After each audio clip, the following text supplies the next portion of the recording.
Mga master, hindi po ito official at ito po yung personal po natin na pagkwenta sa magiging amortization sa MPL Lite gamit po yung mga impormasyon na nakuha po natin. Assuming po no, ginamit po natin dito na interest rate ay nasa 6% per annum computed in advance. Yun po yung ginagamit ng GSIS. Maliban po doon sa dalawa sa ibaba na naka-asterisk po na 7%. Ito po ay para sa mga less than 3 years in service o less than 3 years ang kanila pong paid premiums. Yung sa taas po, walang asterisk ay 6% per annum po yung computed po natin na interest rate dyan. So, ito pong 50,000 na maximum loan para po sa mga at least 10 years na PPP. Kung 2 years mo itong bayaran, mag-e-expect tayo na nasa 2,300 na amortization. Hindi pa po natin dinagdag dito yung para po sa loan redemption insurance kasi hindi pa naman po natin nabasa yung buong guidelines if magdagdag pa ng loan redemption insurance doon sa monthly amortization. Ito pong loan redemption insurance po ito ng loan if ever ano po yung mangyayari kay borrower, at least covered po no ng insurance yung loan kapag updated po yung payment, buong loan amount ang covered ng insurance.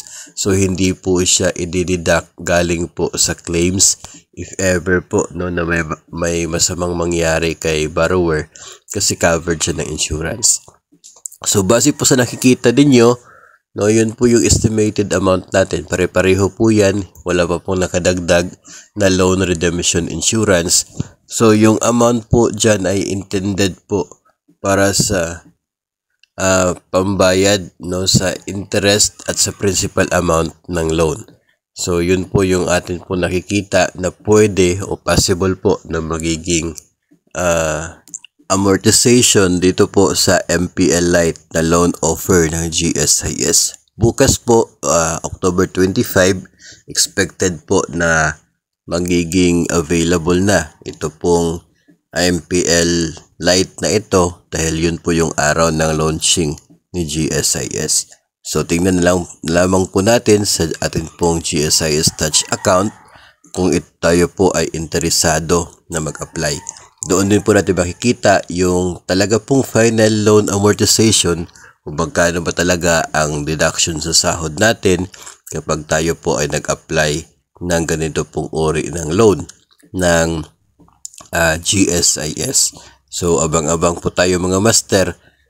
Yun po mga hindi na po kakayanin sa net take home pay, yun pong pagbayad sa amortization ay better luck next time na lamang po kasi hindi po talaga papayagan na makapag-avail ng loan kung hindi na po kayang bayaran ng inyo pong net take home pay.